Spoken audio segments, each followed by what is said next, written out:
Дай нещо да си говорим, бе. 13% вече. Значи още малко и ще край на разговор. Я кажи, като станеш една година Божидар ТВ, каква изненада би направил?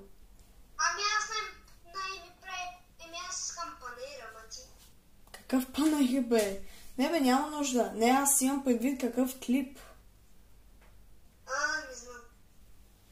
Спокойно. Утре ще измислим. Просто ще кажа Божидар ТВ за рождения ми ден да стигнем 100 абоната и толкова. 100 абоната? Не знам, не мисля. По-скоро на 30 септември, нали аз имам рожден ден и Божидар ТВ ще трябва да съберем 100 абоната и за рождения ден Божидар ТВ. Омага 12%. Окей, Бошко, чао тогава. Утре се срежим.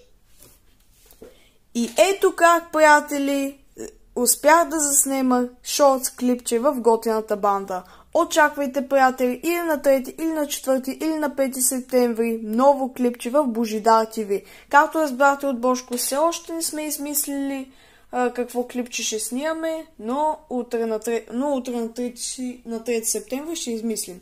И на 5 септември очаквайте тук ново клипче в готината банда, втора част на Комикс Боб. От мене, приятели, чао!